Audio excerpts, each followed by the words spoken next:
Good evening and welcome to Anime-Zing Radio here on Facebook, YouTube, and Twitch. I'm your host, Doug Engler. Joining me as always in the co-host seats are our good friends, Miss Angela Rose Hello, everyone. and Mr. Darren Starling. Who's that?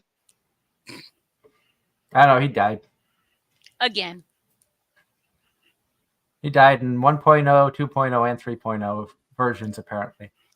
Yep. Pretty much. I'll be back in 4.0.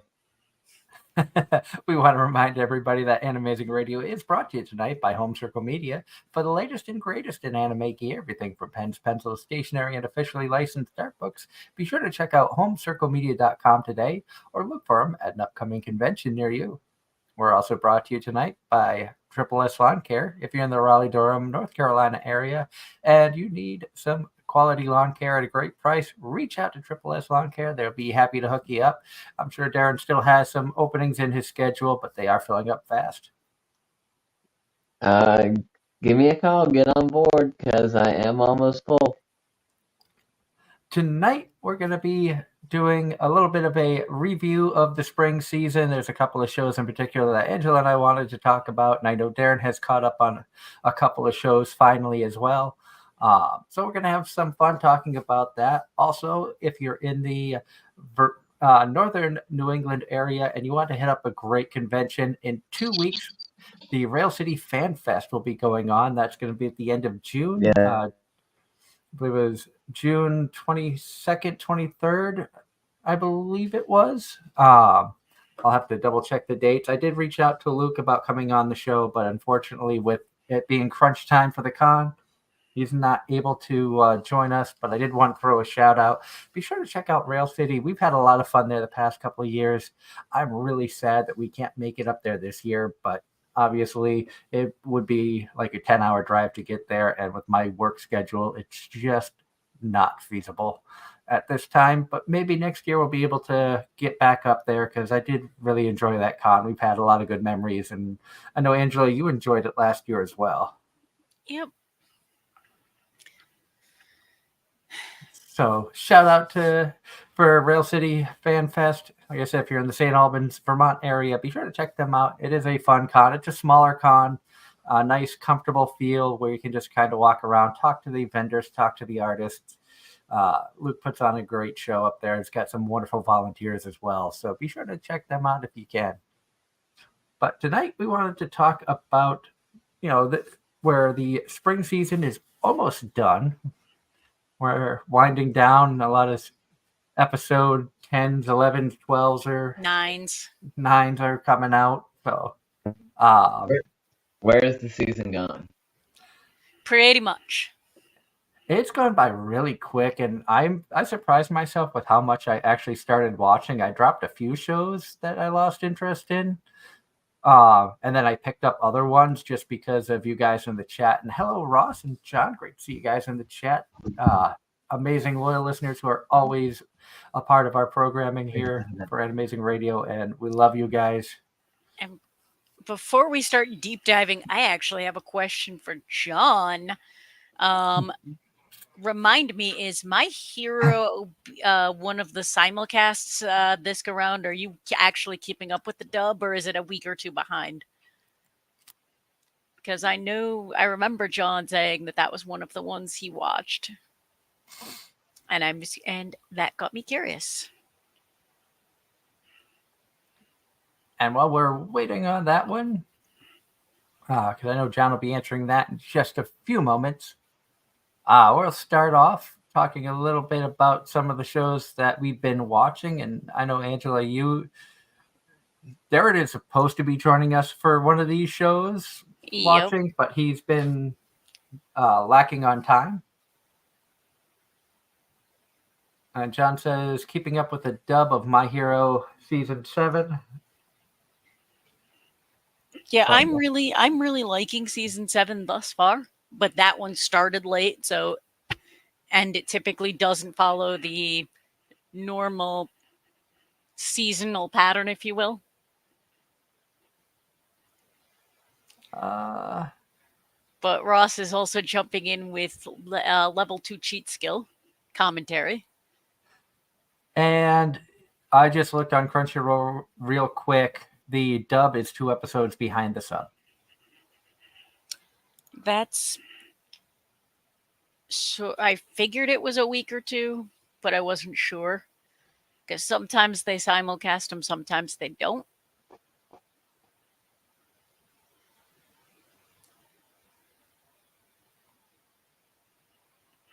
And Ross talking about that he's a little disappointed in level 2 cheat skill. He said that he came in expecting to watch romance, but it feels one-sided and forced of the Wolf Girl. I'm not sure how far you've gotten, Ross, into if you're caught up on it, but it did feel that way to start. But I genuinely feel like he has opened up and actually truly developed feelings for her. So I think there is a mutual love there between the two of them now. And I kind of think, and he says he also doesn't like how the Wolf Girl dominated the whole opening theme. Uh, I thought the music was kind of cutesy, but it almost felt like it didn't fit, a Fenrir's personality. But that's just my take on that. I know Angela hasn't seen it, and Darren hasn't seen it yet. Darren, did you start voice actor radio? No. My literally only 2 shows I've had time for was Mushoku Tensei and Konosuba. And Konosuba, I'm still an episode and a half behind on because I was trying to catch up pre-show.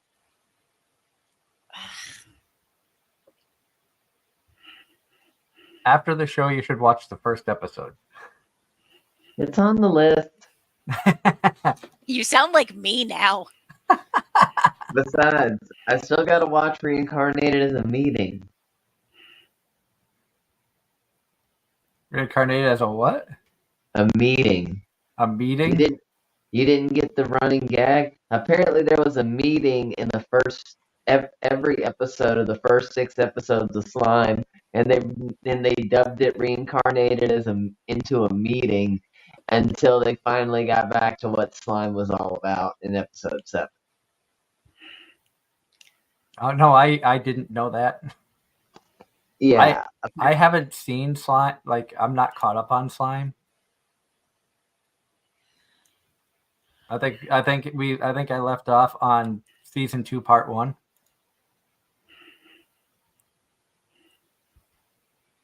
And Doug, Ross answered your question. I'm up on the show, but it still feels like the romance isn't there. I'm just not feeling it. That's true. I mean, I can kind of see it, but it's understandable if others can't. That's one of the great things about, entertainment in general. Everybody perceives it differently.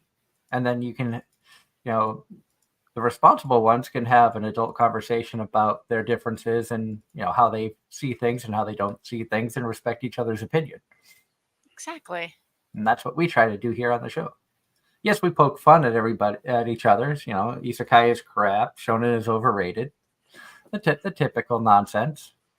Eventually, we'll get Angela in the waifu wars. Yeah. But at the end of the day, we're all still friends. Oh yeah.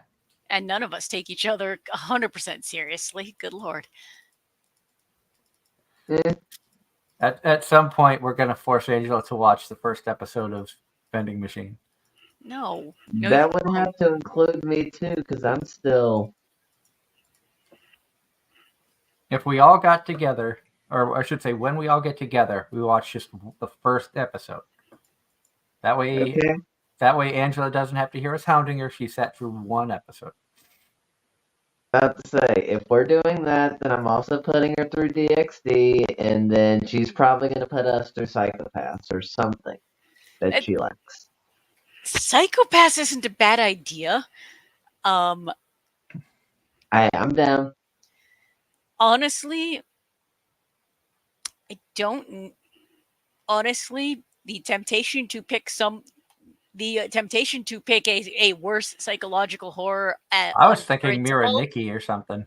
Mira Nikki? I mean, that could work too, but that's something she might actually enjoy. If the point is forcibly putting us all through stuff. Through Well, torture. DXD, I think, is something you could grow to appreciate. And the only reason I say that is because of all the stuff incorporated into the series. But no, Doug's not far off. I'd probably, knowing the pair of you, I'd probably pick a psychological horror.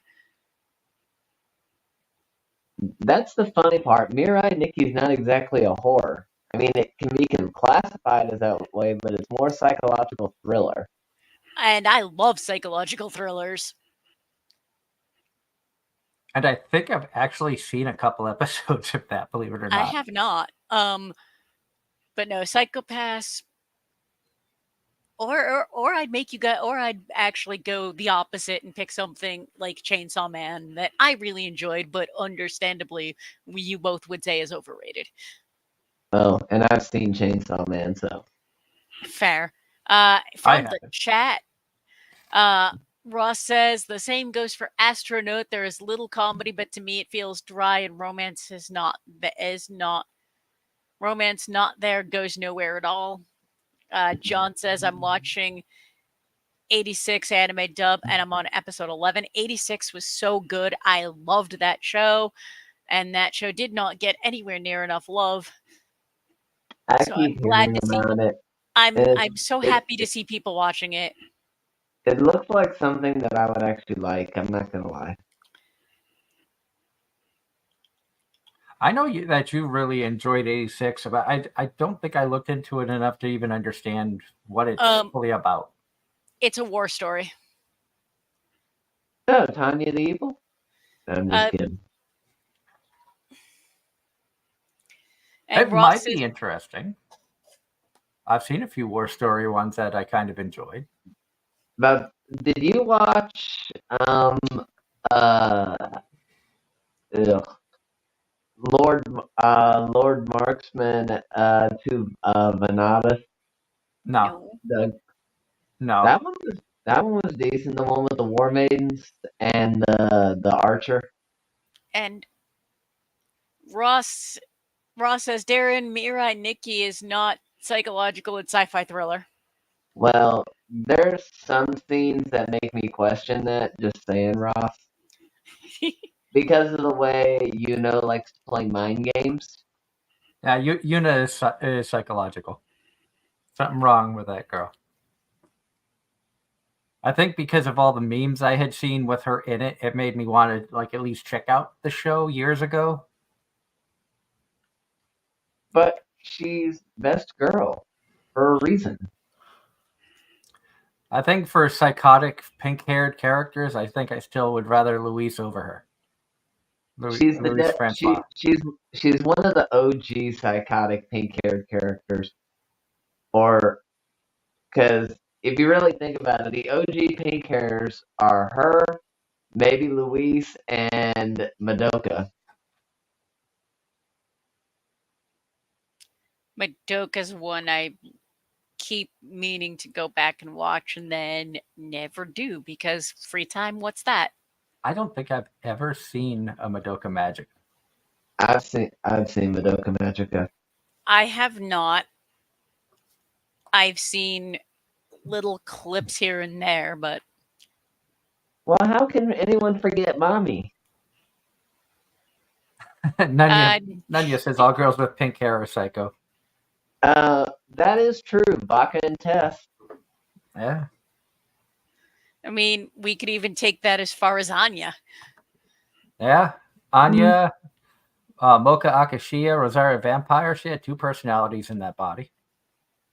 True, but her psychotic one wasn't pink hair. No. I'm just saying she had the pink and the white hair versions, but they were both in the same body. Let's see. Stella was not really pink hair. Now you got me thinking about pink-haired anime characters. Because there's not a whole lot. There's not as many of them out there as what you realize. John Knight in the chat says Spy Family is officially getting a season 3. Yep. No release date has been announced, just the announcement that it's happening. And And also a big anime studio filed for bankruptcy this week. Yes. Yeah, Studio Gainax. Which is kind of sad. Agreed. I mean, they were huge, and didn't they do like Evangelion and stuff They like Yup. did that? Evangelion, Tengen Toppa Gurren Lagann.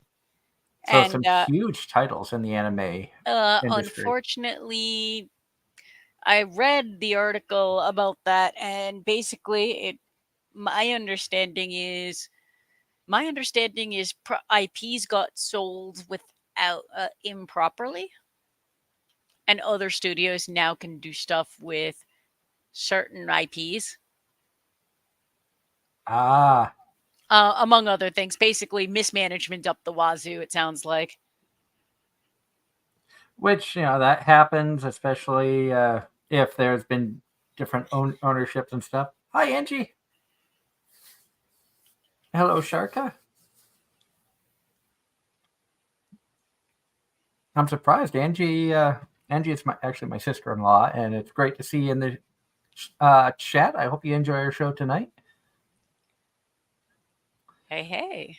and great to see Sharka in there, and a lot of the familiar faces. Great to see everybody out there, Agreed. Mm-hmm. and of course, a belated happy birthday to my brother-in-law. His birthday was the other day, so throw a big happy birthday to him out there. Hopefully, he had a good birthday. He had a birthday donut, and from the picture I saw, it was friggin' huge. Homer Simpson huge? It was good sized. No word of a lie. It was probably like this round. And Mm. he said thank you, and the donut was delicious, says Angie in the chat. Did he eat it in one setting? Or did he? Or did he share it? It was delicious and huge. LOL. I take it he shared it. And according to Ross, Grandma and Grandpa Turn Young will No, end he didn't next share week. it. It says no. It was way too big, so I'm guessing he shared it.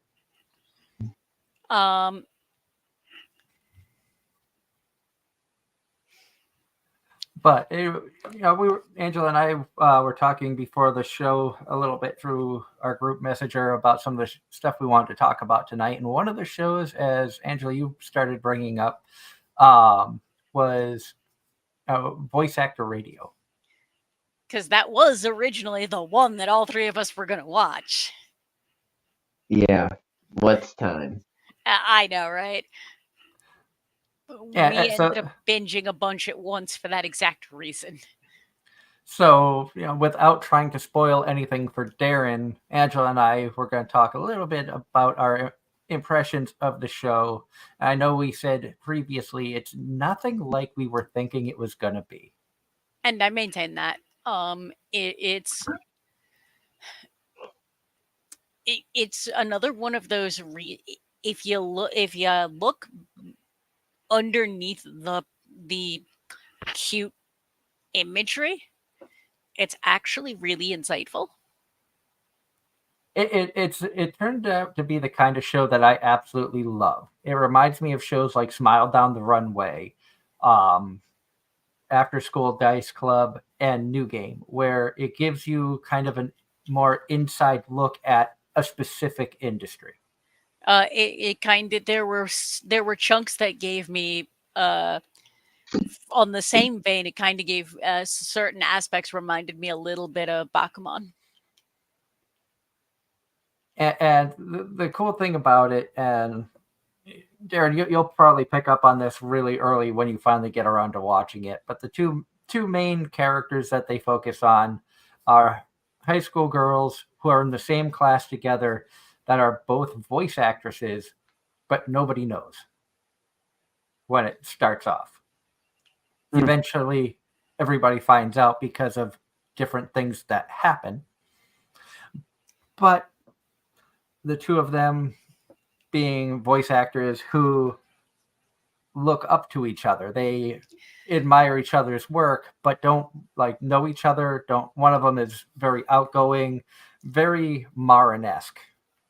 and the other one is very quiet and shy and keeps to herself outside of being a voice actor. And when they go from their daily lives to voice actor personas, that's completely different. Like they turn into somebody totally different. It's almost they turn into opposites. They then are, talked into doing a radio show together, which is where they discover that they're classmates, and everything And kind of clicks mayhem. between the two of them. And I as you love said, Angela, mayhem ensues. I love all the shows where everyone turns out to be classmates without realizing it. I love that trope. Then watch the show. It is actually really good. I was not expecting to enjoy it as much as I am. And I wasn't expecting the story to get as deep as it did. Like, I feel like the story is going to get even. Like, I feel like the story isn't as deep as it could be. I feel like there's more, layers underneath that are going to arise to the top as it continues on. And I really hope it gets another season. Agreed, but we'll see. Depends on where they leave off. Exactly, and knowing, Darren, how much you enjoy the subtitled stuff and the Japanese voice acting industry, they do bring you into the booth and show you how the Japanese voice acting industry works, where there's multiple in there with like 3 microphones, and they all take turns recording one scene, so they're feeding off of each other. It's kind of funny though, kind of deviating from how anime is, but I remember way back when Arthur was airing, or it was Postcards from Buster. Either way, there were times where they actually showed clips during those middle segments, Postcards from You, or Let's Talk to Some Kids, or whatever. They actually went behind the scenes and showed recording sessions for the show.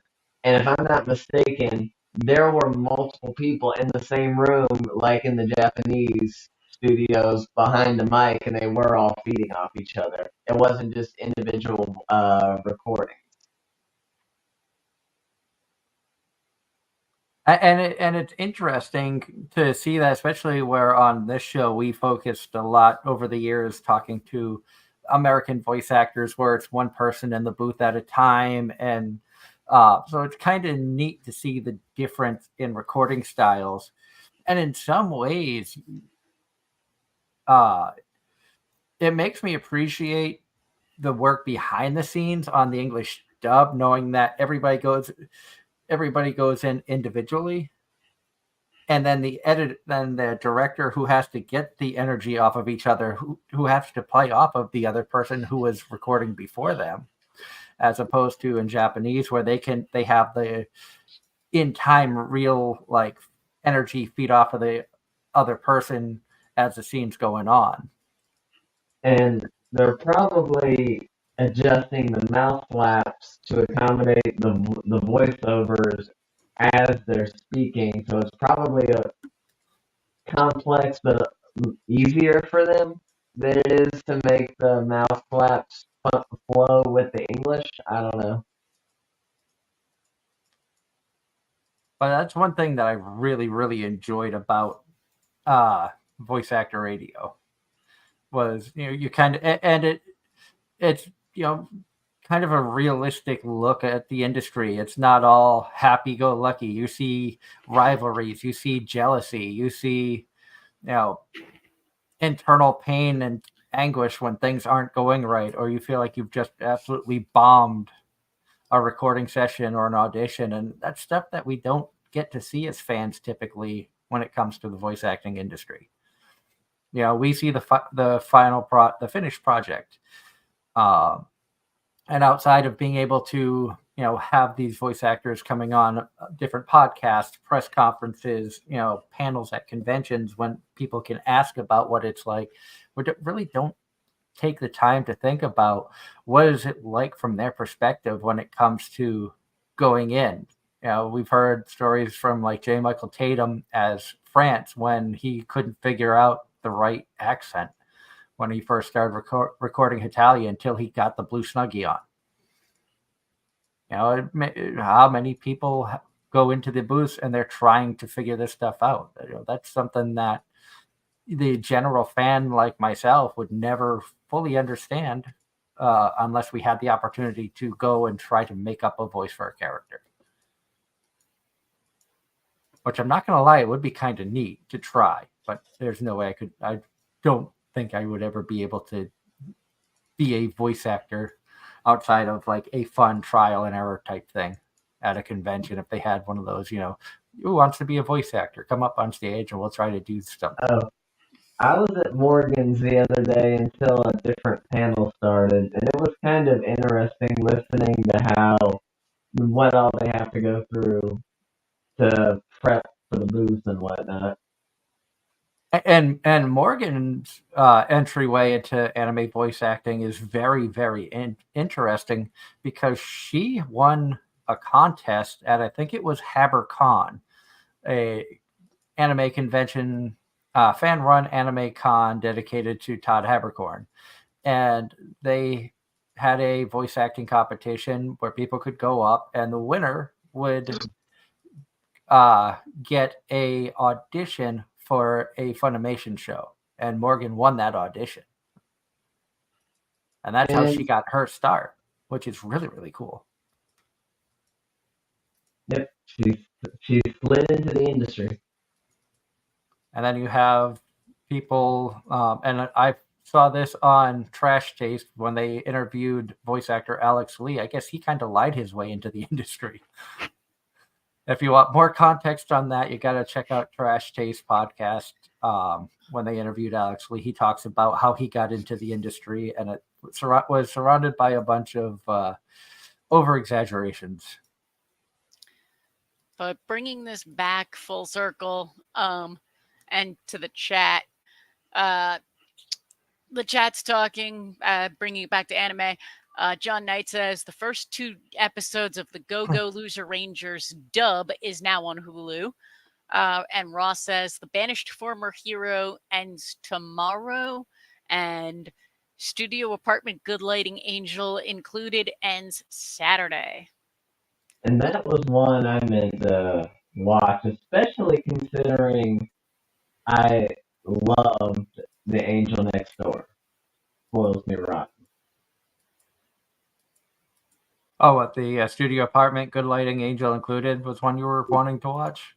Yeah, very much so. That sounds like Darren.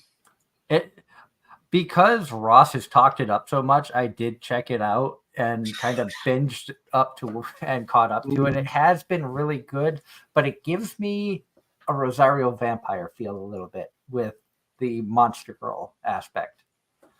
It's a human who somehow finds himself surrounded by,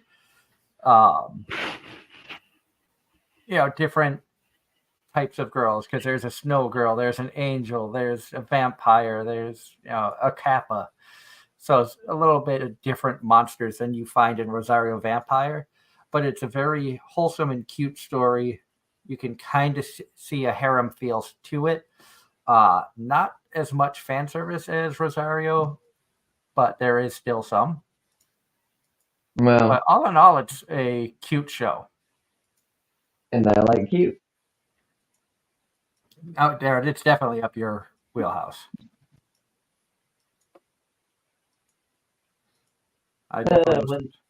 When the time allows, believe me.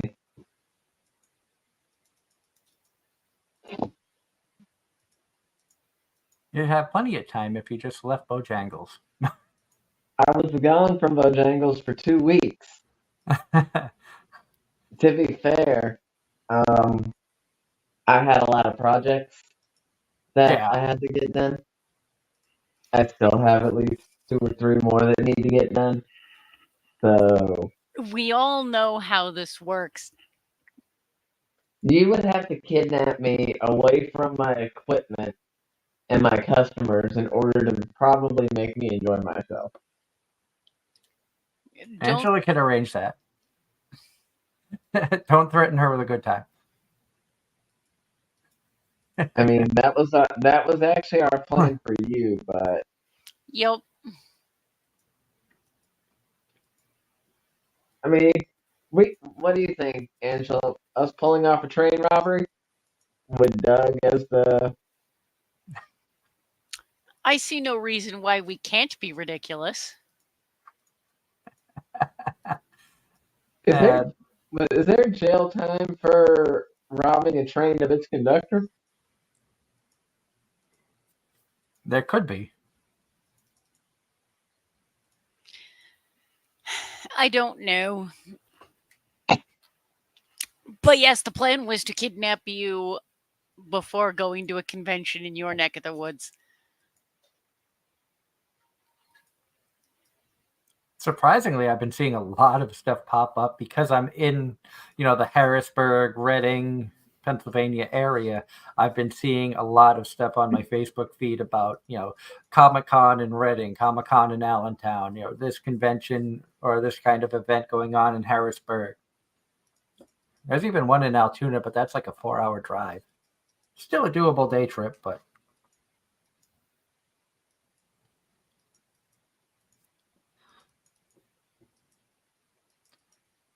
and Ross in the chat says, talking about Studio Apartment, don't forget about the yandere human girl who calls herself the main character's supposed childhood friend when she's not. She just really has an interest in him as well. And the other show that Angela and I were talking about that we wanted to delve into a little bit was Bartender. I know, Angela, you've been enjoying that one, and you said you were surprised that I was enjoying it. Uh-huh. I I don't know if it'd be your kind of thing, Darren, although you like a little bit of everything. I am not one to. I will try most anything so long as it is not shown an eye. And Bartender has actually had a really interesting story to it. I wasn't expecting it to get as emotional and as deep as it has. And it's given me a new appreciation of an industry that I've never really thought about because I'm not a bar person. But what the bartenders go through, it's kind of neat to see that side of things. What has been your take, Ange? This was the one I was super excited about for quite some time. So for me, it has very much lived up to those expectations, and I absolutely am loving it. Um, I didn't know this until Giga pointed it out in his spring video, but did you know this is a remake of an anime from the 80s? Yes, I Angela did. did. I did not. I did know it was a remake.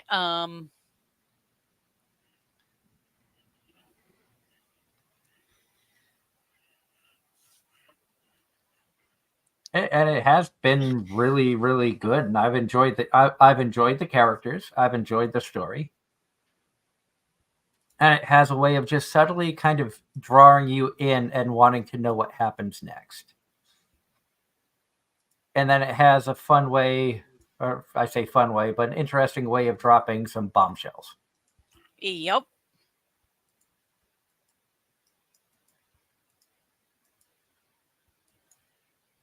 So I'm interested in seeing how it finishes up and Same. where they leave off, and does it continue on with another season? They could actually wrap it. They could in fact wrap it up all nice so that They don't need one. it's just a standalone 12 episodes. I could see that, but I could also see it not wrapping up and then there being a season 2.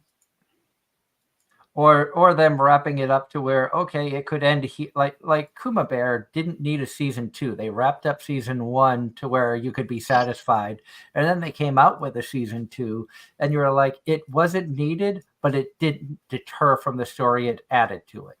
It gave it another level. You know what I mean? Yeah. Not like a show, not like some of these shows that have 4, 5, 6 seasons where you feel like they're just trying to make content for the sake of making content. It just gets more and more ridiculous. I feel like Bartender could be one of those shows where they wrap it up. They could wrap it up in season 1, and there'd be such a popularity or demand for it in Japan where they decide to put a second season out where it's like, okay, well, we went through the first stage of the storyline, we wrapped it up to be okay, this is where everybody wanted it to finish. Well, let's make another season to show okay what's happened since then,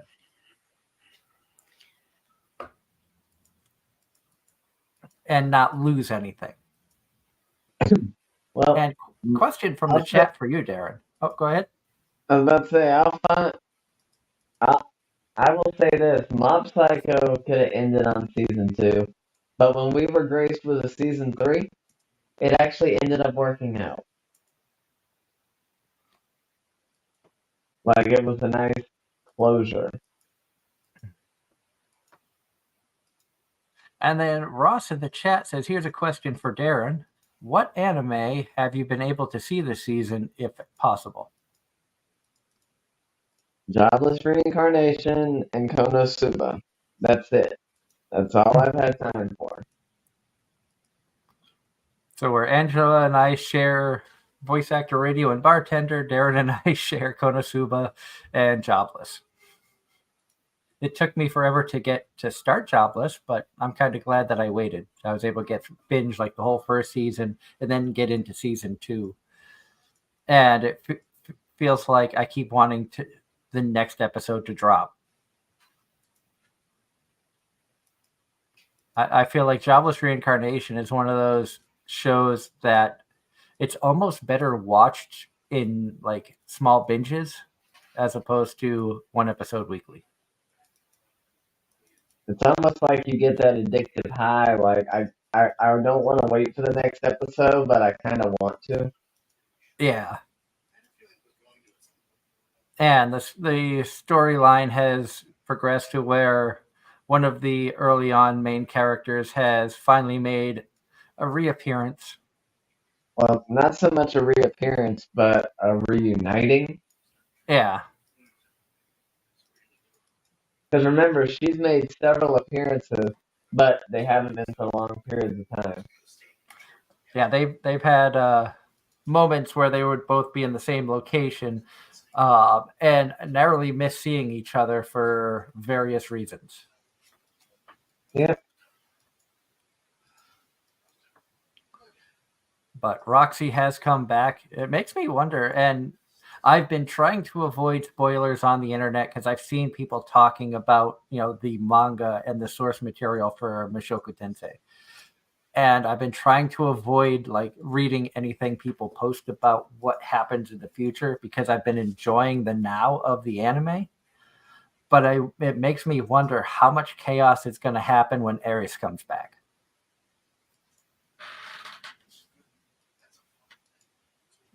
Yeah, you gotta wonder. Knowing that Rudius is married with a kid on the way, even though Roxy, I don't think, knows that yet.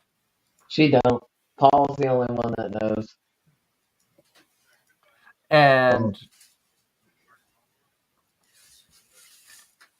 then don't forget our lovely man God's advice of trying to get him in even more trouble. Yeah. Well, the man god told him to not even go. But he said no matter what he did, he was going to regret it. Yeah. So it's interesting to see what is going to happen. Fresh news on Darren's favorite harem from last year is announced. Season 2 of 100 Girlfriends comes in January 2025. Yep, knew that. And I've seen some of the visuals from that as well. Jason Araz, Araz. I'm sorry if I'm mispronouncing the last. Araz. Roxy is too darn precious. You know, there was a Roxy figure that I was very tempted to get at the other weekend, but I didn't. There was actually a couple Mushoku Tensei figures that I was considering, but I ended up just passing on. I'm still kind of disappointed I missed the unveiling of the figure to Angela because I was stuck at work. I'll have to go back and rewatch. Her face was priceless. She was kind of meh about it until I told her it was for her, and then it took her a minute to comprehend what I meant. Pretty much. I'm guessing it was as worth it as when Angela surprised me with the free run figures. Yep. Pretty much. Or when I surprised you with the unifigure that I still need to find a way, find time to get down and pick it up. Pretty much. Unfortunately, it's not going to be in the next few weeks because next weekend I am busy. Going to be celebrating the 8-year wedding anniversary with my wife. And of all the romantic things we could do, we're going to jail.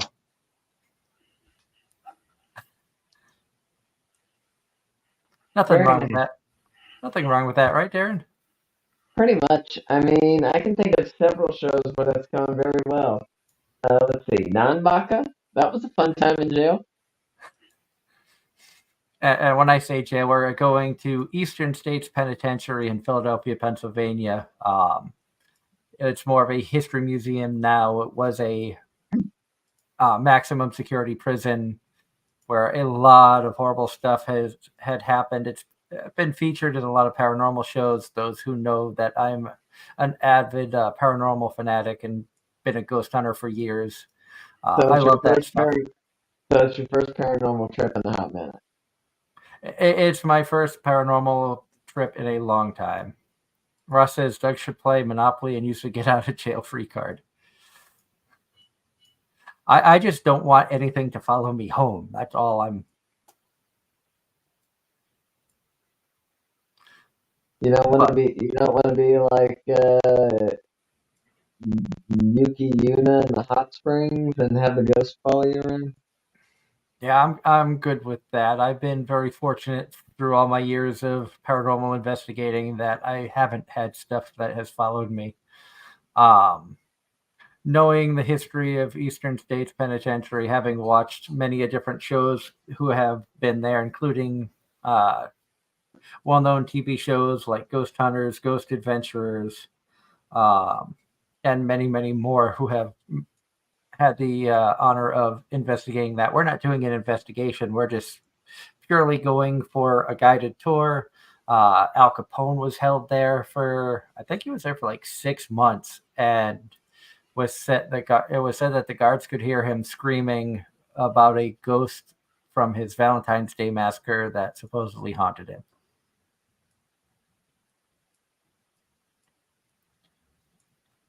Ross in the chat says, how does Doug and Angela feel about Spice and Wolf this season? I'll be honest, I didn't watch it. I watched one episode and have not gone back to it just yet because of all the other shows that I've been watching. Yeah, but the goat is back. You didn't watch the goat? There was a show that I had started watching with the wife, but she has switched her focus from anime onto schooling for wanting to become a physical trainer, personal trainer. So I can understand her switching gears and putting more focus into a career than just sitting and watching anime like I do. Well, I can't say anything because what have I been doing this whole season? You've been focusing on your career as opposed to being able to watch, which is why we don't harass you too much about not keeping up on stuff. I think we've given you more crap about quitting Bojangles than we have about not keeping up on anime. But I could be wrong. I could agree to that. But like I said, I ain't been to Bojangles. Today was my first day in Bojangles in 15 days. I took half a month off. That counts for something, right? Yeah. And you were able to get a lot of projects done that you weren't able to. So just goes to Yeah. show that you get more done if you're not at Bojangles. Yeah. I was able to make back all the money I spent at Anime-Zing in one job, which was a lot. I can just imagine. And I was curious, did you get any of the autographs? I know that you said you talked to Morgan and Emmy. Did you get any autographs from them, or No, I didn't. because I know I I'm, have I'm not an autograph person. because I do have Emmy's autograph on a Delman print that somebody had gotten for me. I think it was I want to say Justin Hamburg. I think was one that had gotten that for us. And then Angela and I had a chance to meet her at Anime Boston last year. And then Darren, you got to meet her at Anime-Zing. And did you tell Angela she was asking if she and I were there with you, or? I don't think I did. Yeah, No. she was asking where y'all were at. That's wow. She's like, "Did you travel down here?" I'm like, "No, I live down here." Because she thought we all lived in close proximity to each other. Which, to be fair, you and I, Angela, used to live close proximity. But... Yes. Y'all are still closer than me. Actually, I think Doug's about the halfway point between us. Yeah, Darren's about 8-hour drive. I think Boston is 6-ish. Depending on traffic. I was gonna say. I would say depends on if you go through. No, never mind. It depends on the day, let's be real. So in other words, go on a Monday or Tuesday. When the Celtics aren't in a playoff game.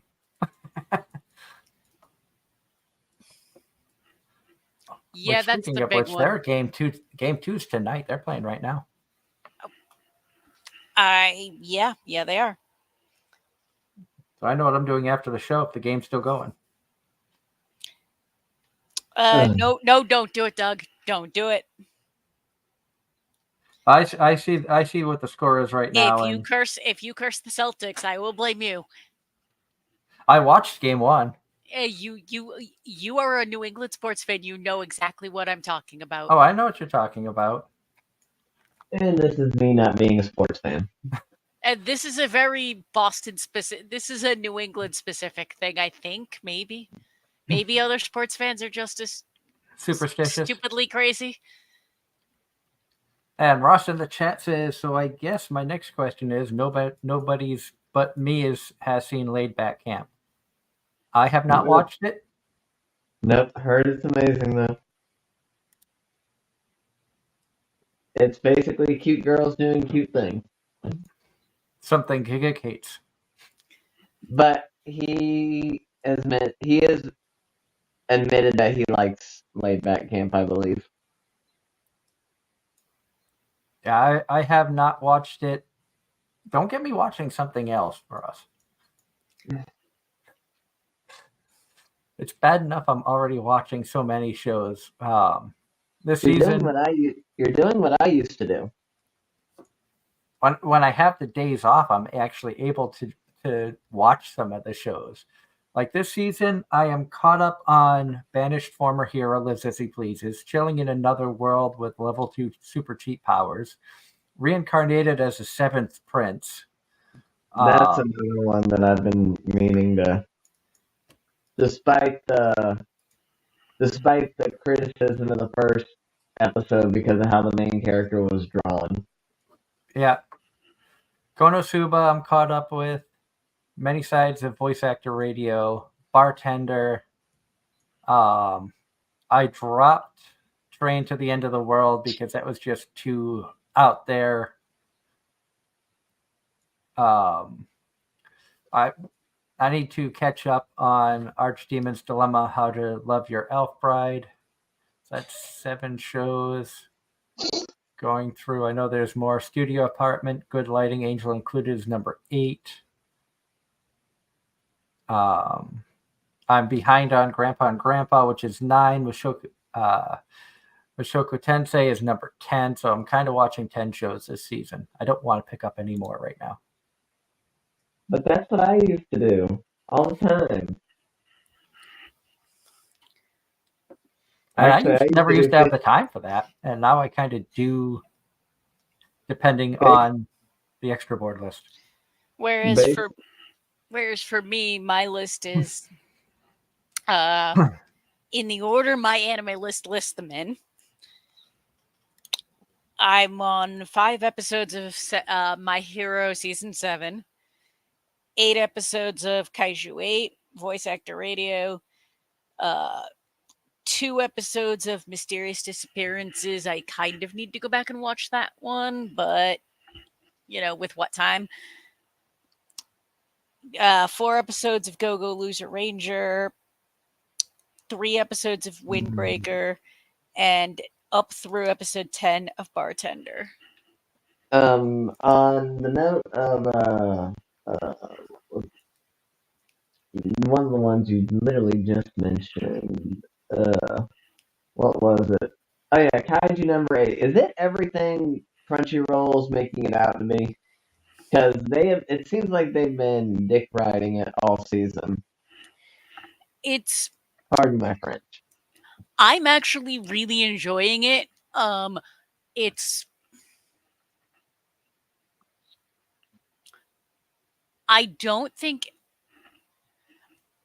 don't know if either of you would enjoy it. Well, I did watch Gridman, so. Kaiju 8 really does feels like a shonen. Well, I don't have anything wrong. I don't really have anything against shonen per se.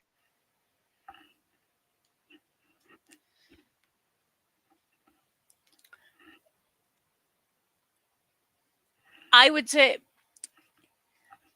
give it a couple episodes. Give it a couple episodes. I actually really enjoyed it. Doug, I can tell you your immediate reaction will be to tell me it's overrated. Well, anything Crunchyroll hypes is overrated, so. I would probably say it even for the memes at this point. Fair. I'll say it now, having not seen it. It's overrated, just to make you happy. I expect that from you at this point, though.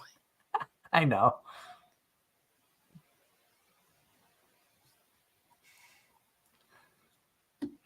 So here's the question. Knowing that the season is just about done, has anybody taken the time to look into the summer season shows? You would ask that. I have not. And no, Ross, I haven't seen 100. Even though it was on my list at one point. It was one of those, after seeing Asterisk, after seeing, let's see, Cavalry, after seeing Seiken Quasar Academy, after seeing all those shows, it kind of, and Infinite Stratos. Because 100 was basically a ripoff of Infinite Stratos in a sense. And hello, Congo Musha in the chat. From Twitch. Yeah, and from Twitch. Great to see a Twitch chatter in here. Says, just wait until the story gets on. I'm through volume 10 on the manga and love it. Production IG and Hideki Eno Studio Kahara working on it. Dude knows his kaiju. DK will be looking into the spring season in a few weeks from now, actually. like I'm really enjoying Kaiju 8, um, but it's one of those not for everyone. And at a glance, I pulled up my anime list for next season, and at a glance, literally nothing grabbing me. Which Yeah. means I will probably use the season to catch up on other things. Not even Suicide Squad? Isekai Suicide Squad. What makes you think I would watch that? Because it's Suicide Squad all the same. Remember I don't like a lot of comic book stuff either. I thought You're you not did for some reason. No, comics is my husband. Well, I like I like some of the DCU movies. That's about it. okay. Well, I found my favorite for the season, Um, even though it's been delayed multiple times now. Care to take a guess as to which one? what for And next season? yes, it's near the top Oh, for it's obvious the reasons. no. Yours is gonna be yours is gonna be Alia sometimes hides her feelings in Russian. Bingo. As soon as I got past that, I'm like, that's a Darren show. Yeah. Yep. And oh, there's another one. There's another one. I could see Darren watching Days with my stepsister. How did you know what I was talking about? Because we talk about this all the time, and I'm by good. this I mean anime and what we like. And I'm gonna be So, honest, nothing from like the first 9 has really jumped out at me as a must watch. Ditto. not even, I didn't even finish Near. I never went back and watched Near when the delay ended. So I'm like, nothing. Like I'm going down, and nothing is really. 2.5 it, dimensional seduction kind of yeah, looks almost panty and stocking ish with some of the art. yes, Doug. Like Oh, about like you got to scroll down a ways, but the one that at a glance for me is the elusive samurai because it's historic because it's listed as a historical in its Cloverworks. I I might check out VTuber Legend just because of the interest that I've had recently in the VTuber industry, and we've had some local VTubers on the show. Um, oh, here you go, Darren. Plus sized elf. yeah, I saw that one. I I almost was, feel like that should be one that we all watch to be prepared to razz on it and make fun of it. Eh. here's one. There's no English title for it yet.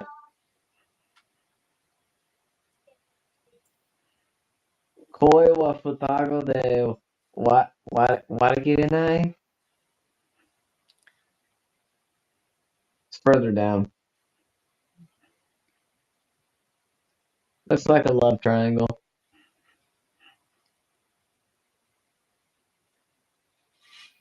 Oh, here's one. My wife has no emotion. Yeah, I saw that. I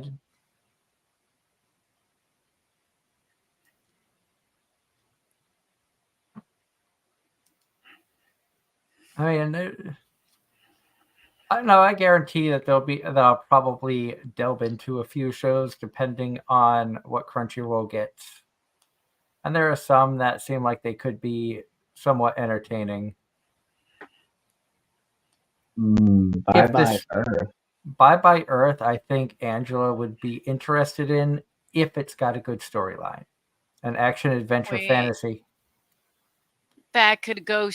that could go either way. That has potential to be awesome and potential to be I watch one episode and turn or I watch 2 to 3 episodes and turn it off in disgust. And Oshinoko season 2 is, I believe, the first thing listed. I heard really good things. I didn't watch season 1. Here you go, Doug. And it is pointed out, Darren, it has been pointed out that High Dive is getting the ecchi stuff.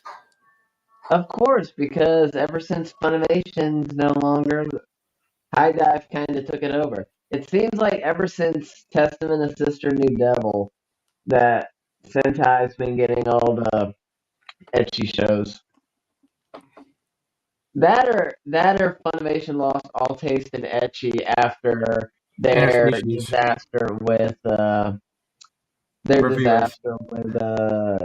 interspecies. Yeah. I still don't know how you found that clip of the English dub. Don't look at me. I just happened to see it. And thank you for sending it to me, because I was able to figure out one voice actor that, one of the voice actors based off of the voice from that. But Doug, we're not supposed to know it. We're not supposed to know anything about that episode. It's supposed to be deleted from the interwebs. Oh, I know. That's why I'm not saying who it is. I was just able to discern from the voice characteristics based off of other characters that actor has portrayed who it was. And I agree with you. I totally agree with you. And Congo Musha, a lot of chat in the a lot of comments in the chat here talking about summer season. The anime about the deer girl has wicked Azumanga Daioh vibes. Azumanga Daioh was so cute. Darren, if you haven't seen that one, go back and watch it. Like that is one, if you like cute. And Congo also says that Suicide Squad Isekai features Takahito Koyasu Dio as John Cena and the voice of Kamen Rider Vice as King Shark, plus has a banger ending theme by Calliope Mori, who is a well-known VTuber. I know that name. And Ross is super excited for Plus Size Elf. Oh, the one about the terrace cafe and its goddesses is getting a season 2 also. I'm trying to remember if I watched that season 1 or not. I need to watch that one. Oh, here's one.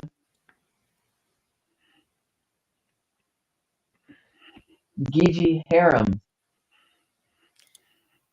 We might actually get a good harem anime for once. Oh, False Harem is the alternative title. For the Card Fight Vanguard fans, you have Divinez Season 2 will be coming out sometime in July. No start date on my anime list just yet. That's the site that we're looking things up. Ross, there's an action series I'm going to watch. Yes, I know, shocking. But this has a good storyline. It looks like it's called Why Does No One Remember Me in This World? And I'm going to recommend it to Doug. That's another one.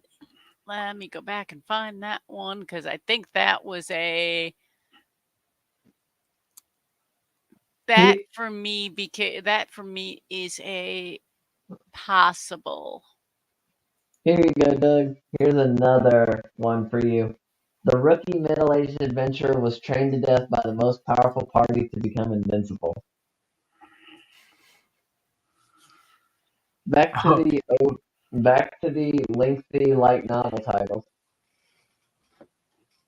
Wait, you say that like we left the lengthy light novel titles. There hasn't been one that long in a hot minute. That's 1, 2, 3, 4, 5, 6, 7, 8, 9, 10, 11, 12, 13, 14, 15, 16, 17 word titles. Can we just stop with that nonsense? Oh, the VTuber one is VTuber Legend, How I Went Viral After Forgetting to Turn Off My Stream. Yeah. Why do I feel like that is something that actually happened? I think that has happened before. No, that has happened, I believe.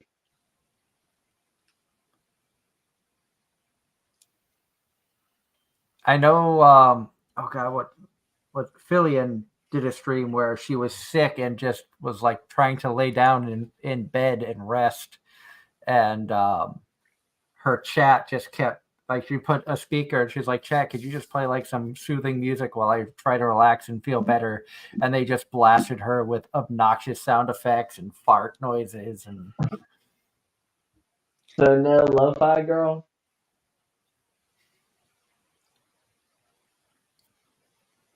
What's that? nah.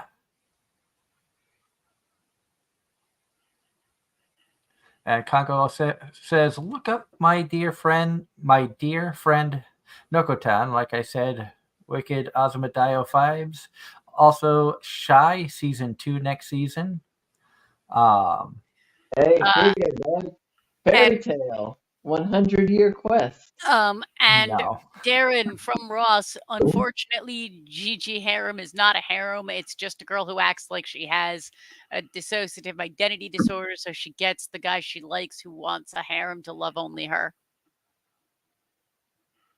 Either way, still gonna watch it. I know it says false harem. It's like Koi to Uso, Love and Live. but I you like do like that kind of stuff, Darren. pretty much. I mean, Scum's Wish is still something I say every one of us needs to watch. Any any adolescent teenager needs to watch that one. And for the My Hero fans, you have My Hero the movie 4 coming out in August. Mononoke movie. The Colors Within has a movie. Ghost Cat, Enzu, Love Live, Nijigasaki, Gakurin School. That's the one I can't pronounce, and I felt like that was the worst of the Love Live franchise. That series, I could not get into it. I'm still waiting for season 3 of Sunshine. Let's see. Quality I, Assurance in Another World. is that coming? When's that coming? Oh, here you go, Doug. Okay. Something about cheerleading. Nanare Hana Nare. Um, Cheer, cheer for you. and apparently Code Geass is coming back.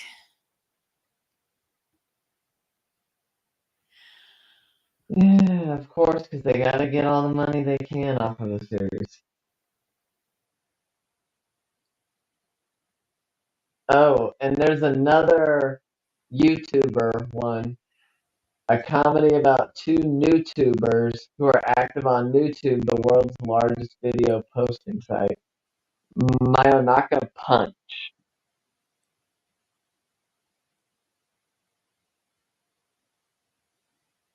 Okay. Cool visuals though. And apparently Code Geass, when it comes back, is going to be a Hulu Disney exclusive. Thank you for sharing that. So semi-legal for the win.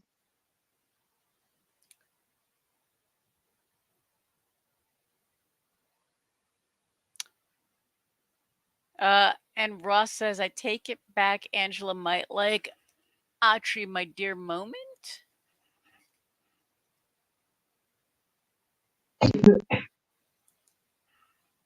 I don't know what show Ross is referring to with that. Hold on, I saw it earlier.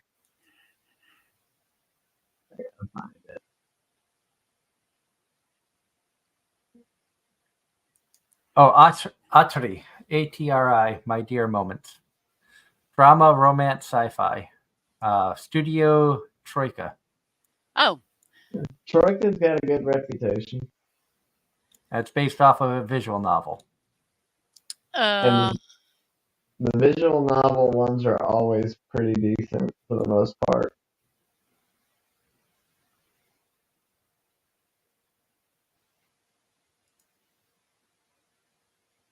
Oh, there's going to be more Monogatari and more Kimi no Todoke.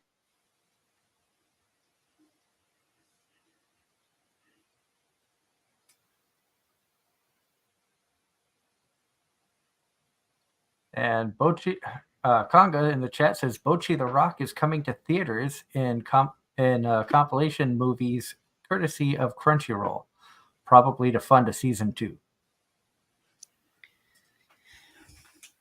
Which I'm not gonna lie, I would go see a Bochi the Rock movie. I enjoyed the series. I didn't watch the series. Yet again, on the list. It is. It's on the list. And Nunya says I love NewTube.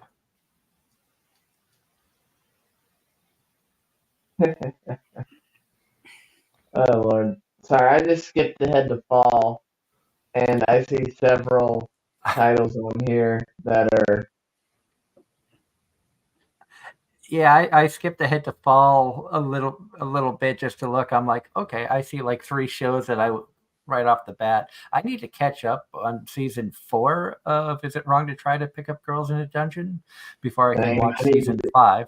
I need to do season 3, and then I need to do ReZero. I'm waiting for Ari Fuerza. Angela's going to be watching Sword Ulula. Art Online Alternative, aka Gun Gale. Gun Gale was good. Honestly,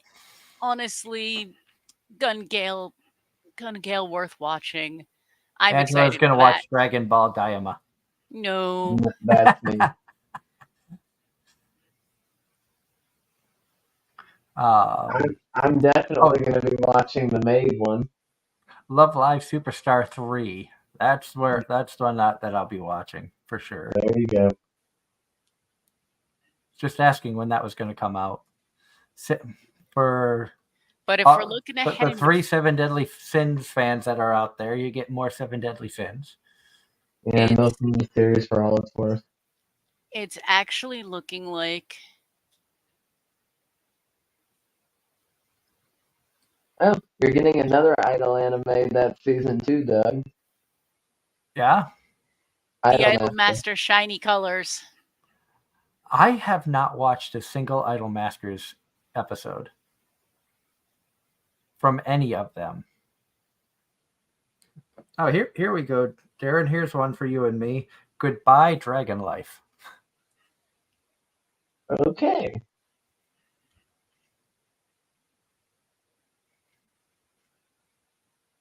More Prince of Tennis. A Mahjong anime. Here you go. Demon Lord 2099.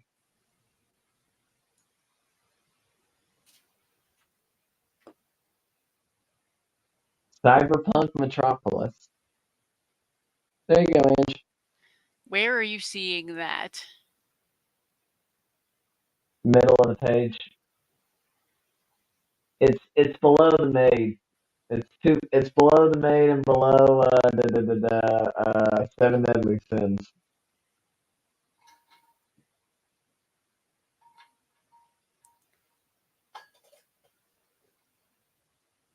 I don't see Cyberpunk below Seven Deadly Sins. It says Demon Lord 2099, and then in the synopsis it says Cyberpunk Metropolis. Ah, that's why. JC Staff, decent studio. That's a maybe. Oh, Rurouni Kenshin. Yep.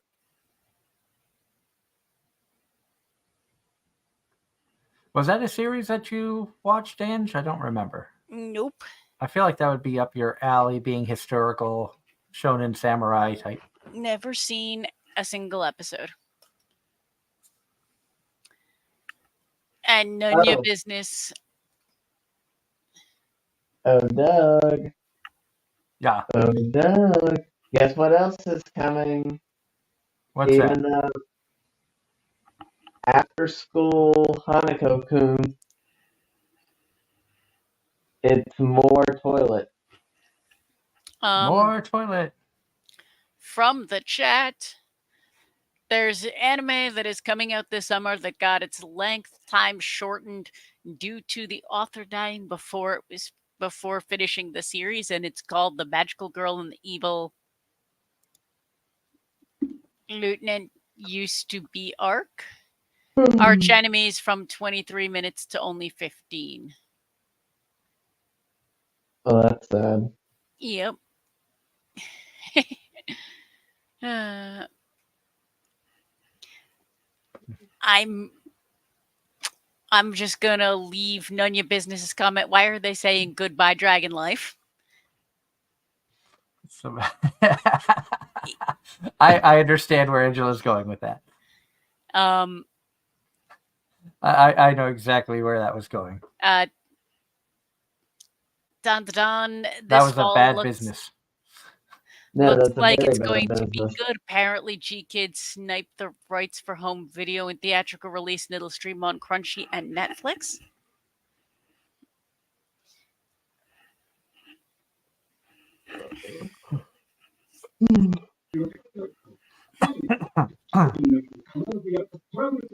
I don't know. Now, talking about the Suicide Squad isekai, I'm not sure how I feel about the comics coming into the anime world. I mean, granted, we've seen the studios do the Star Wars series and stuff, so it's kind of neat to see Western culture getting a Japanese and spinoff. vice versa. It's interesting, but at the same time, it's like, eh. Like I'm not I'm like Angela. I'm not really a comic book person. I've never been into the superhero stuff. The closest thing to any of that I ever got into was as a kid watching Ninja Turtles. But outside of that, not really my cup of tea. So I don't know if that's something I would even watch, but I'm sure a lot of our viewers will have comments and opinions on that, which of course we'll welcome when the season comes out. Let us know what you think. We love seeing the comments. We love the interaction with the fans. You guys are what makes this show fun, entertaining, and as Ross likes to do, derail me at times. Yup. Which typically isn't hard to do. Doug, you I was missed to say, it. you do drive trains, so derailing goes hand in hand. To this day, I have not derailed anything. Doug, you missed it last week. We actually stayed on one topic for over an hour. Well, you Aren't had you Devera proud to of keep us? you on topic, so. Which I'm sad that I missed the interview with Devera because he's always so much fun to talk with. Agreed. But I we haven't seen him in a long time. I guess he got interviewed for the event that he was putting on in Boston. He appeared on the news, from what I saw. very nice, very nice. But yeah. And speaking of Devera's type topics, knowing he's a game show fanatic, what's your thoughts on Pat Sajak retiring after I think it was 41 years as the host on Wheel of Fortune? We actually touched on that last week, and it is the end of an era. Yes. It really is. I grew up watching that show, and I I wish think Pat. we all did. I wish Pat the best of luck in what life has to offer him. He had a amazing career as the host. I mean, Ryan Seacrest will be fine, will be passable, but it's not Pat Sajak, so meh. Well, it's like who's the guy that replaces Tom Brady? He's not going to be as remembered, and And probably not going to be as liked. Which I forget who it was that replaced Brady in the Patriots. Mac Jones. Well, no, there was somebody before him. There was another well-known quarterback that they picked up. Mac Jones just sucked because he sucked. Also fair. From the chat, Darren, Our Last Crusade or Rise of New World Season 2 and Cafe Terrace Season 2 are coming this summer. Yep. Saw that.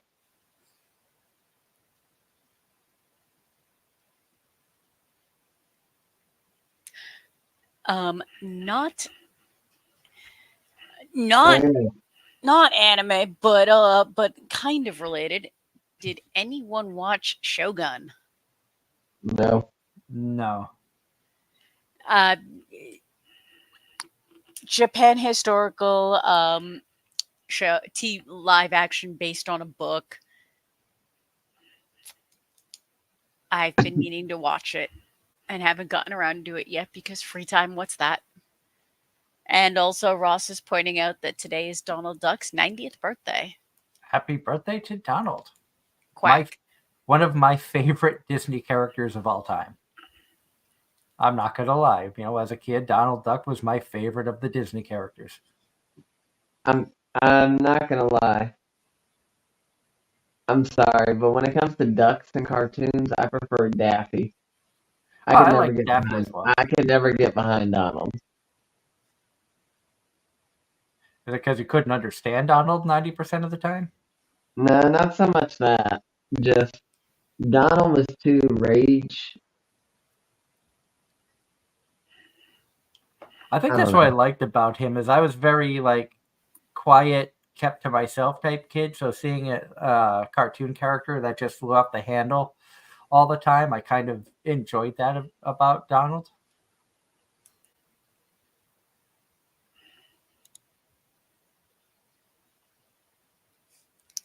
And None Your Business points out that Donald used to swear under his breath in the World War II era cartoons. No, I remember seeing some of those. Same with Popeye. Well, to be fair, who did you have a better chance of understanding, Popeye or Donald? Popeye. And I'm talking about the original Popeye, not later on.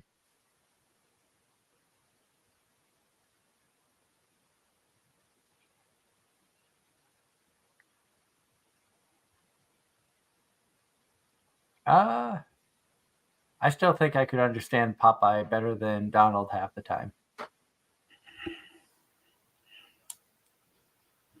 That's toss up.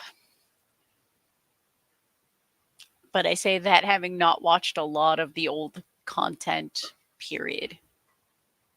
Well,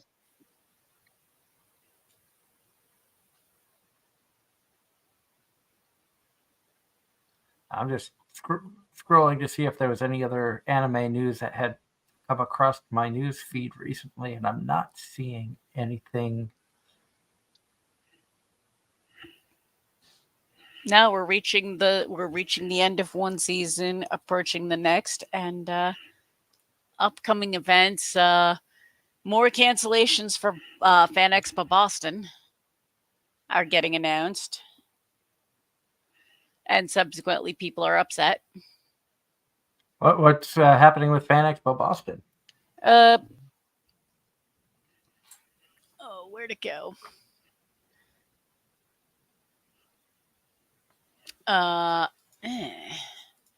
There was just a lot of cancellations posted recently, and people were getting upset.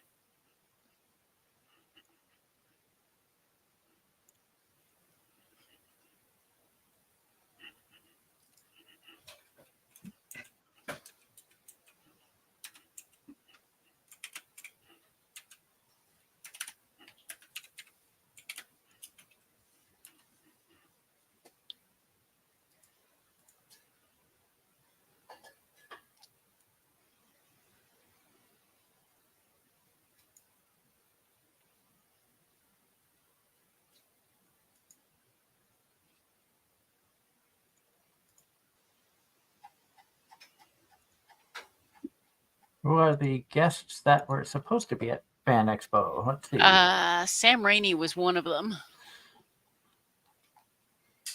I see a lot of actors. Oh, Chevy Chase was supposed to be there.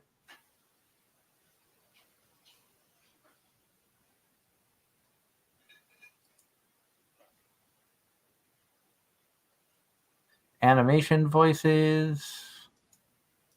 Rob Paulson and Maurice Lamarche. So you have Pinky and the Brain are going to be one there. is a genius, the other's insane. but which one's a genius and which one's insane?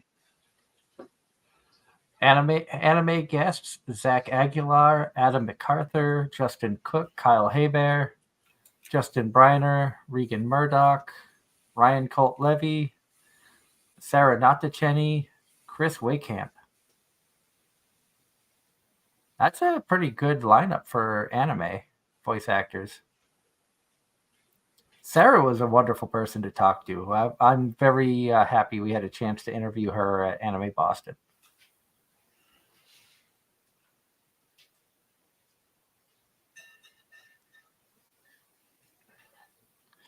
And then it's showing lots of comic creators, cosplayers, Cowbutt Crunchies, I know them. Cosplay Dad. I've seen him around. I don't think we've ever talked to him, but I have seen him at Anime Boston.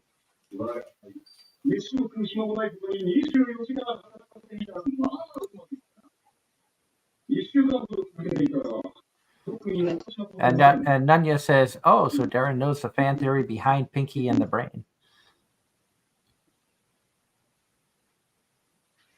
Even though I didn't watch a whole lot of it, I gathered enough because it was kind of like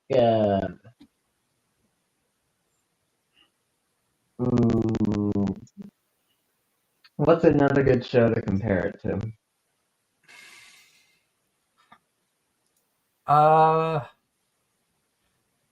God, now just Pinky and the Brain or Animaniacs as a whole? Predominantly Pinky and the Brain. I'm not sure what you could compare that to. You have any ideas, Ange? No. I mean, there's always Team Rocket, but I'll be honest, I never actually watched Pinky and the Brain. I didn't watch a lot of it, but I enjoyed Animaniacs, like the whole cartoon series, all the clips and stuff. Pinky and the Brain were amongst the better of the skits.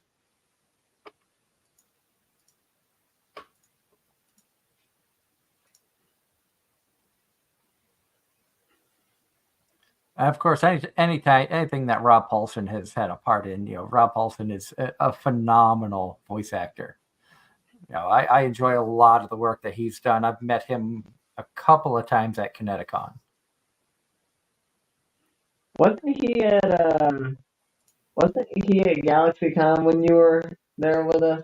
There with me? I'm fairly certain he was. I think he was, but we didn't go by his table. Probably because he had a long line. And Congo in the chat says Rob Paulsen was in Time Squad with Mark Hamill as well. It's his least recognizable role.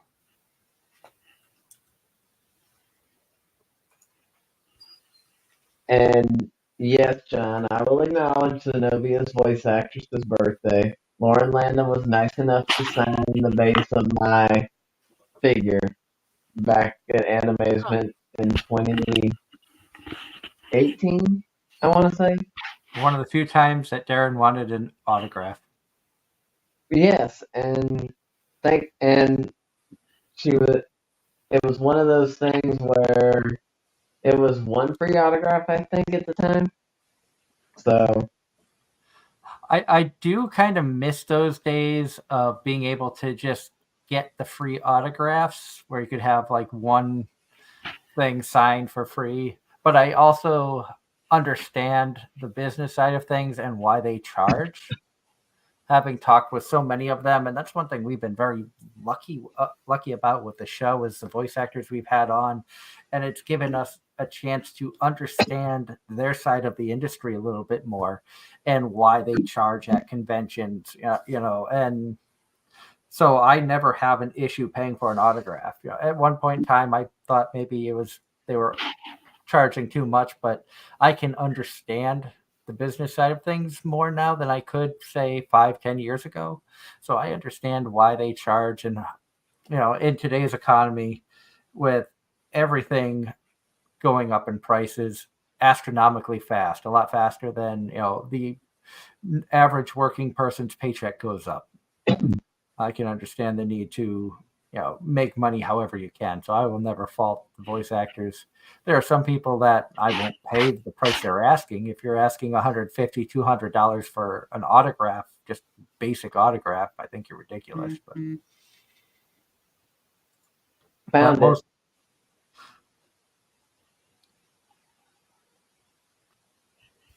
Yes. That's a good photo of you, Darren. Thank you. I don't remember when that was. I'd have to actually go back in the photos and look at the date stamp, the time stamp on that one. Very nice. But I've also had the chance of meeting Lauren, and I saw that pop up in my Facebook feed, and I was waiting for John, because John Knight, amazing viewer, listener who tunes in every week, who knows these birthdays and is always on the ball of it's an anniversary, it's a birthday, so I knew you were coming up with that, John. So I wanted to wait till you got that. I didn't want to steal your thunder. Oh, that was 2018, by the way. So 6 years ago. And Congo, thank you so much for the follow on Twitch. Very happy that you wanted to follow us there. We do the shows live, typically every Sunday. Sometimes I'm here, sometimes like last week I'm not, or I make a brief appearance at some point throughout, depending on work. I should be around for next week's show as well, which I can talk about my experience at Eastern States Penitentiary, if anything weird happened or not. I'm hoping something does happen, but I'm also that weird, ghost hunter who laid on a morgue table at Rolling Hills, and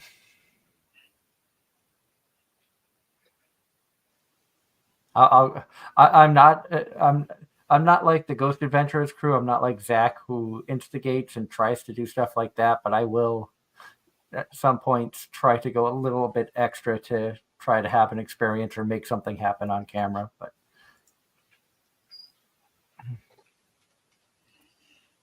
and yes, Ross asks, are we doing a show on Father's Day next Sunday? You sure? I will be here.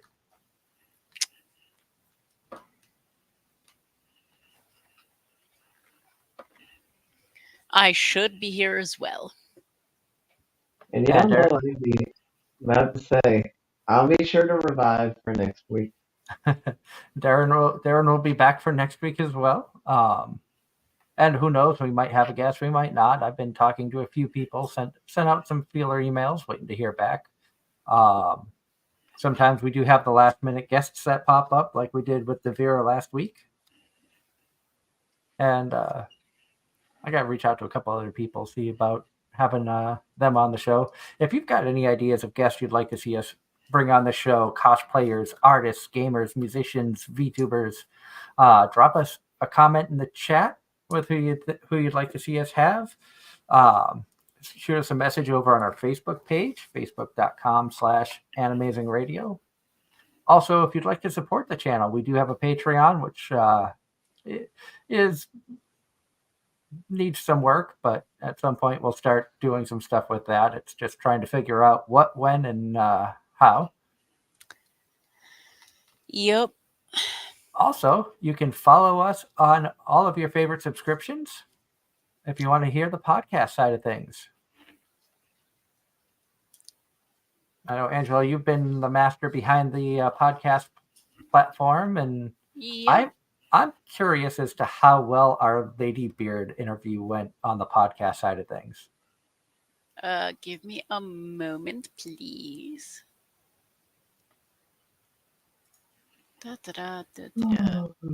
Ross says, subject for next week's episode, who is the best and worst anime father of all time? Yeah, We already know who the worst is.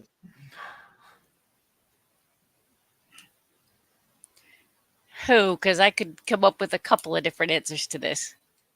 Well, I'm just going with the famous answer.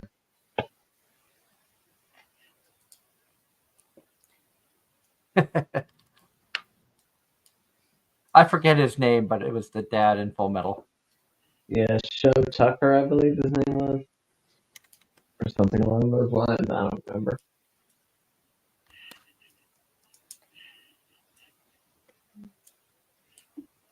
But yeah, no, if nothing else, we could talk about that. To answer the question, out of our recent episodes, it's the most one of the most watched recent episodes.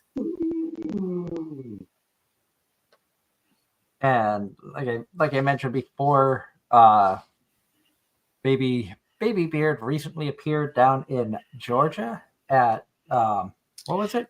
MomoCon. MomoCon. So, and I heard everybody enjoyed the show down there as well. They really do put on a fantastic show. Agreed. Darren, that's one that would be a concert I would recommend you go see, just because they put on a really entertaining show. Plus, now that you've had a chance to actually talk with him for a little bit, you have no reason to not go. Pretty much.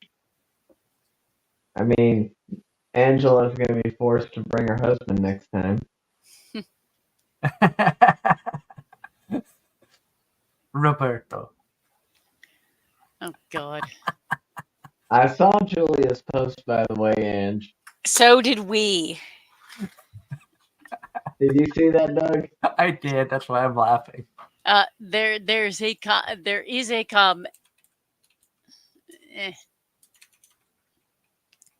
keyboard. Why you no cooperate? Because I hate you. You're not wrong. Ross says that him and Angela know that the best father in anime is the father in My Home Hero. You know, that's not a terrible answer. My Home You know what? I might force you guys to watch that one. I would argue Thor's and Vinland Saga, maybe?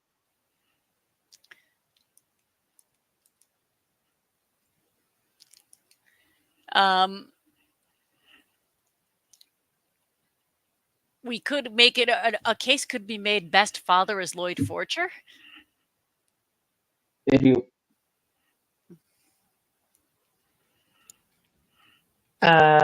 we'll see. Sorry, I how had that to yell goes. at the cat for being On a ridiculous note. Which hey Haru. That's it. You're coming up here for a little bit. Time out. She's been bad. Clawing at the walls. Hey, no damage to property. You make money, kitty? Haru. That's it, Haru. Unsolicited feet pics. And she does not like you right now. Look at those toe beans. The multicolored toe beans. We'll make money off of you to pay for the damage you're causing. She's like, no. Yes. I told you, you're getting tortured now because you've been bad. Everybody can see your shame. Shame. Shame. You stand up and say hi, everybody. Say hi. For anyone else who watched Game of Thrones. She is not amused. She is not. No, she's not.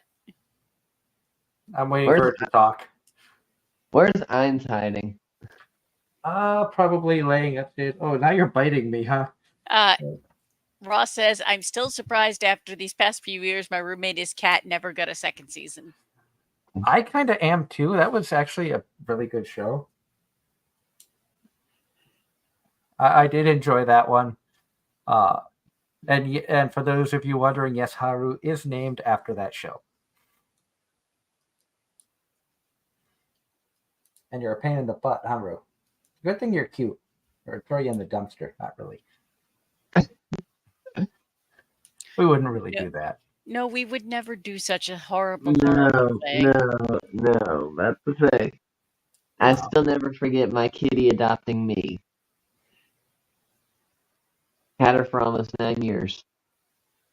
And Haru was one of those cats as a kitten. Her ears were like way too big for her head. And it's like the rest of her grew and her ears stayed the same size. How young is she now? She's 4 and Eins is 2, or is it 5 and 3? Or no, it's 4 and 3. I'm sorry. Haru's 4, Eins is 3.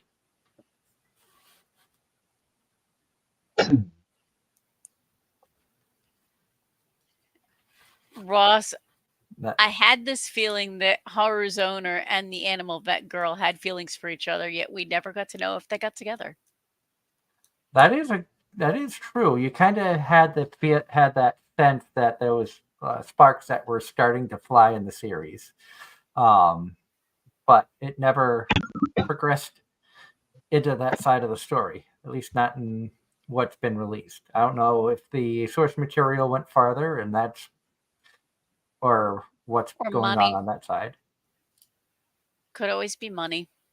Yeah. I mean, there's always those shows out there that they are good shows, always fall under the radar because something bigger and better is, you know, on the forefront of the anime world. And typically, the bigger and better seems to always be the shonen side of things with the My Heroes and Demon Slayer. I would argue that there's, Bigger, yes. Better, not necessary. and I would argue that the season Yuri on Ice was out, that everything paled in comparison to Yuri on Ice. That's kind of like this when Love Live originally came out. Love Live School Idol Project. When that first came out, that was a huge thing because I remember And Anime Boston having a whole event just Love Live related. says Ross. So what is everyone watching for fall since we got time left? He's got 6 animes picked out already. Didn't we kind of go over that already? I think we touched a little bit. For fall right now, the only thing for me, and I did not by any means do an extensive look, just kind of a quick at a glance. The big one for me is going to be Gun Gale season 2. Because I've been looking forward to that more of Gun Gale for a while, since I saw it was announced a while ago. For me, Ari Puerta season 3 is my big one. I'd say the big one for me is Love Live Superstar season 3.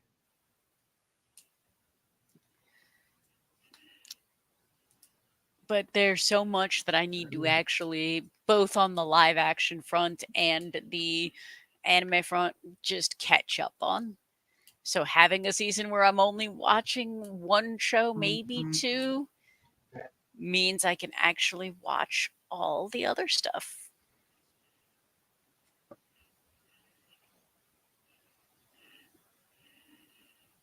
Yeah, And there's like I no said, and for there's this- no hockey, there's no football.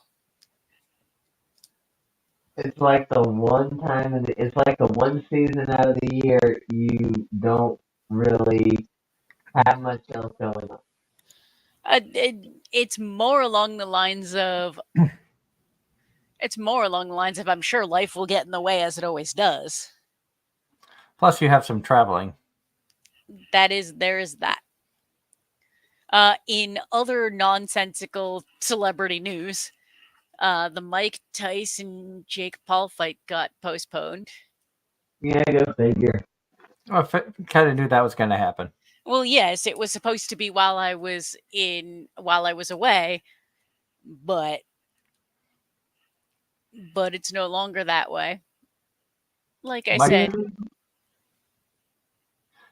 From what I heard, I think they're trying to find somebody to replace Mike Tyson because he's been having some health issues. How true that is, I don't know. I've just been hearing other people talk about it. I have not been following it at all. I've not been actively following it so much as news about it shows up on content that I take in. So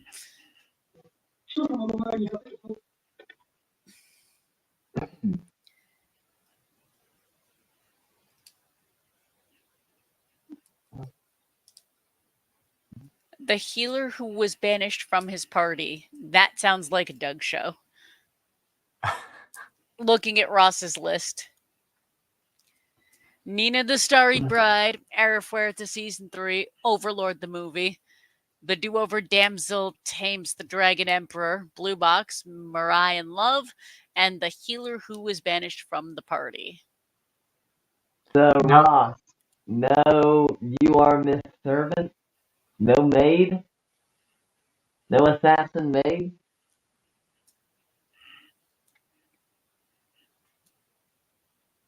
Really? But maids.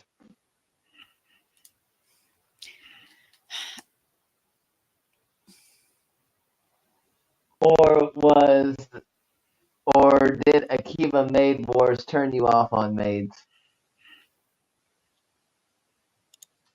I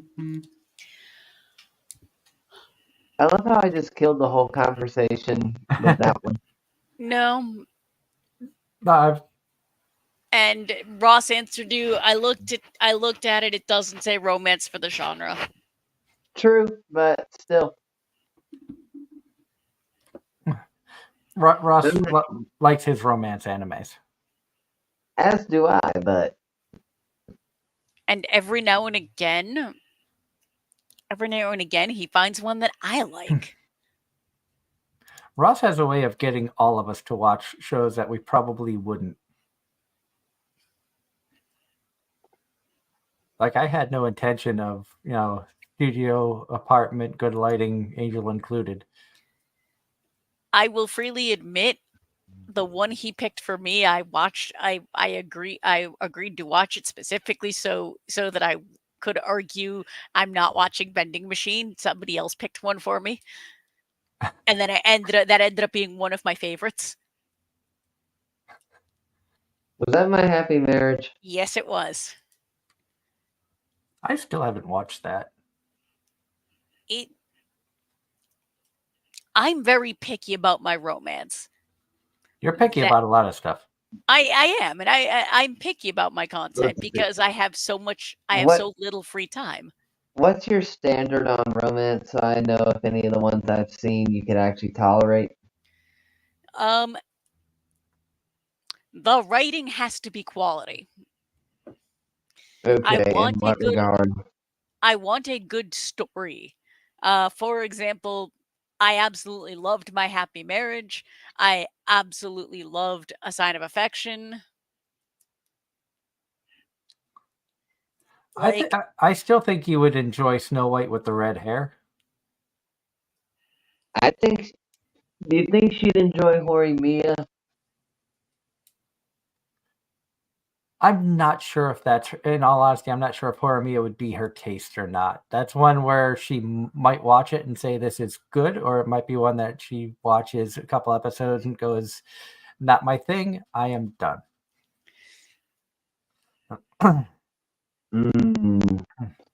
I already know she wouldn't be able to tolerate Angel Next Door. Maybe. Here's one for Doug. Nagatoro. Like Bocchi the Rock is on my Tomo-chan and Bocchi the Rock are on my watch list. Okay, Tomo, I think you'd actually like. Yeah. I think you'd like Tomo. Bocchi, not so much of a romance, but more of a personal growth style anime. And if it's well done, I absolutely love a good coming of age story. I'm okay. I'm not as picky, but I loved the storyline in Bocchi. I thought that it was really good, but at the same point in time, I wasn't like a literature major or that much into reading like you are. So your likes and the stuff that you pick at from your literature background. The story is the deal, is what will break it. It will be the first deal breaker for me. Like, I can put up with mediocre animation if the writing and the story is there. Here's one, Doug, that you watched that you don't really remember that well, that I got you to watch. Oh, Maidens in Your Savage Season. I did watch that. I don't remember much about it. It's the coming of age one where Yeah. the girls discover themselves basically in their own way. Yeah. Like, I remember watching it. I think it just got mixed in with a lot of other stuff. And it just had, like, there are some shows, and it's funny how there are some shows that just stick with you. Like, you mentioned the title and you can remember so many details about it. But I think when you get to the point that all of us are in, where we have seen hundreds and hundreds of different shows, where some of them just like me being isekai trash, there's probably 15 isekais that all feel the same. I know I watched them, but I can't really tell you much about them. Yep. Like Master of Ragnarok, or Lesser, or the Master of Ragnarok, Lesser of Energia, or something like that. I watched that one. Can't tell you anything about it. And I suppose I'm the same. I suppose I'm the same way with shonen type stuff. That tends to be more of my guilty pleasure. And yeah, there's a lot that I enjoy, but for every couple that I enjoy, there's also some that just kind of watch and watch and it was fun in the moment, but then you forget about it. And it's like, yeah, I watched that. Do I remember anything? No. I did go back, and I know a few weeks ago we brought up, rewatching different shows, and I had made a comment about, I don't know if, like, Rosario Vampire would still hold up today as it did to when I first discovered it. So I went back and I did rewatch it. And I skipped some episodes here or there, some of the ones that weren't as interesting, or some of the ones I didn't feel added to the storyline like as well as others. And I still enjoyed it just as much watching it this year as I did way back, 10, 11, 12 years ago. So I'm not going to say that it stood up to the test of time, but I'm going to say that I did enjoy the storyline still. The animation still, I think, held up pretty good. It's still a fun, silly little storyline and concept of that they brought up back then, but I would say, in my opinion, it still kind of held up to where it was back then. I wouldn't put it as my number one anymore. I've seen other shows that have beaten it out for. I might still keep it in my top 5. Definitely stay in the top 10. But I don't think it beats out Realist Hero, and I don't think it beats out the Show by Rock franchise. And before the final season, I would have said Attack on Titan was probably one of my all-time favorites. You still can say it's one of your all-time favorites, minus the final season. I can, but there's other things that have come out since that I like more, and the final season really does kind of take away from the series as a whole, in my opinion. It's sad how shows will do that. You have like such epic first season, second season is good, and then it feels like they just drag it on too long. I mean, we could probably spend an entire show talking about that, not just Attack on Titan, but shows where the ending ruined the entire series. I mean, there are shows that have carried on so long that I've lost interest in them, and like Data Live. Loved the first 3 seasons. Season 4, I lost interest. Have not seen any of season 5. Don't know if I'm gonna watch 5. And you forgot Data Bullet. And Data Bullet, I did not see. Because Kirby, Nightmare. Whereas I'm That's sitting here like, why would a show like Data Live get that many seasons? That just sounds ridiculous. No offense. That's it has a quite a following. money. Same reason that That's Attack on Titan got so many seasons. Same reason SAO is still going. Fairy Tail is still going. and Attack on Titan didn't get so many seasons as it did parts. It got more John, parts than seasons. we could argue Attack on Titan was 4 seasons. Um, No. and John Knight says 2 more days until John Gramillion's birthday. He's the voice of Gentle Criminal in My Hero Academia, Mihawk in One Piece, and Marshall Calvi in Attack on Titan. And then Ross, yeah, I'm not liking season 5. There's no romance happening at all in the series anymore. It just feels like they're making stuff to make stuff. Kind of lost the feel of what made the series And good. there is cat There's number Ainz. 2. Hi, Ainz. Say hi. Nope. Not to say a wild Ainz appeared just before the end. All right. So if the three of us were a Pokemon, if you were a Pokemon, what Pokemon would you be and why? Oh God. I pose this to the chat as well.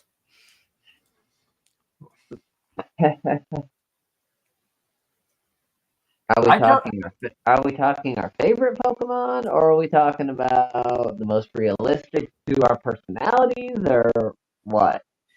I'm gonna say one you feel that you identify with.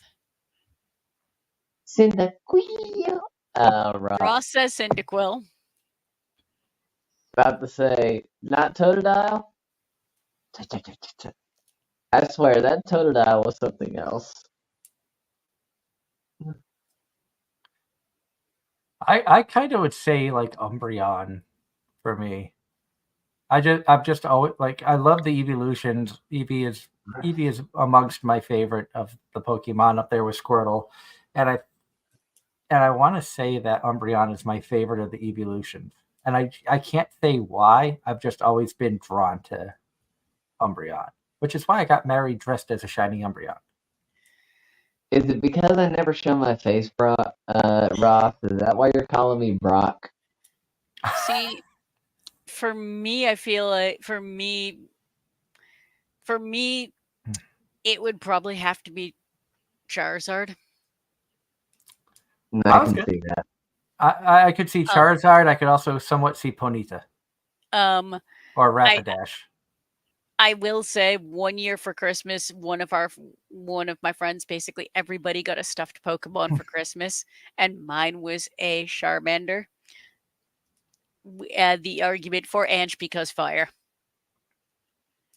No,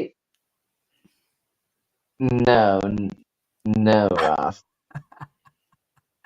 Maybe for me, I mean, my personal favorite is Sceptile. Cool, calm, collected for the most part, but steps up when he needs to. I don't think anyone who knows me would if you would I definitely be a fire type. Exactly.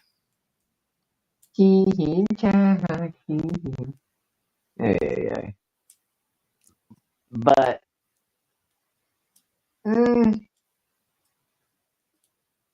I wish I still had that clip.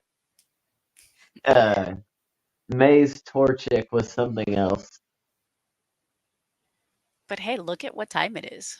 Yeah, it's bow time. It's time to wish everybody a good night. Thank you to everybody for tuning in tonight. We had a lot of fun talking about the year in review, everything. Or not year in review, season in review. A little bit of a look ahead. Jumped around all over the place. Next week, who knows what we'll talk about? There could be some dad topics since it is Father's Day. We may have a guest. We may not. You never know. We like being sneaky. It could also be just more random nonsense like today. Which these shows are fun too. I enjoy the random nonsense shows. I love the fact. Thank you to everybody who tuned in. Great to see some new faces in there, including Angie. And of course, a big thank you to Congo for coming in and chatting. It was great hearing from both of you. Of course, our loyal fans out there, Ross, John Knight, Nunya, all of the amazing people who support us. Thank you so much. Until next week when we have more fun rambling here, this has been Anime-Zing Radio on Facebook, YouTube, and Twitch. Have a great week, everybody. We'll see you again next weekend.